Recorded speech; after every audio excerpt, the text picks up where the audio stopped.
আসসালামু আলাইকুম। আমি মোহাম্মদ শওকত আলম। আজকে আমি আইবাস সিস্টেমের কিছু দুর্বল দিক আপনাদের নিকট উপস্থাপন করছি। আপনারা সকলেই জানেন যে কোনো প্রকার কন্টিনজেন্ট বিল অথবা সাপ্লাইয়ের বিল করতে হলে সরকার নির্ধারিত ট্যাক্স ও ভ্যাট এন্ট্রি দিতে হয়। এই ভ্যাট ও ট্যাক্সের হার প্রতি বছর পরিবর্তিত হতে পারে। এন্ট্রি দেওয়ার আগে অবশ্যই ভ্যাট ও ট্যাক্সের হার নিশ্চিত হতে হয়, কারণ আইবাস সিস্টেমে ভ্যাট ও ট্যাক্সের হার যাই এন্ট্রি দেওয়া হয় তাই ভ্যাট ও ট্যাক্স অথরিটি নিয়ে নেয়। বিশেষ করে ভ্যাট ও ট্যাক্স যদি ভুলবশত বেশি হারে এন্ট্রি দেওয়া হয়, তা যদি সিজি অফিস সতর্কতার সহিত চেক না করে তবে ভ্যাট ও ট্যাক্স অথরিটি তা কেটে নেয়। তখন এটি রিফান্ড পাওয়া অত্যন্ত কষ্টসাধ্য। এটি সময় সাপেক্ষ ব্যাপারও বটে।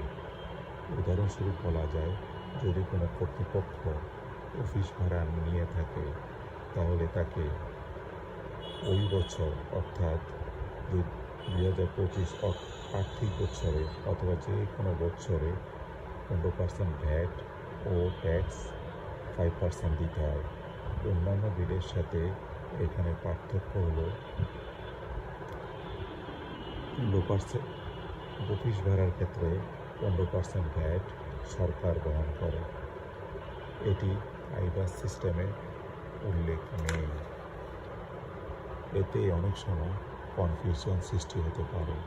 এই জন্য প্রথমেই আপনাদেরকে নিট ভাড়ার সহিত 15% ভ্যাট অ্যাড করে পরবর্তীতে আইবাস সিস্টেমে 15% ভ্যাটের হার যথাযথ ঘরে এন্ট্রি দিতে হয়।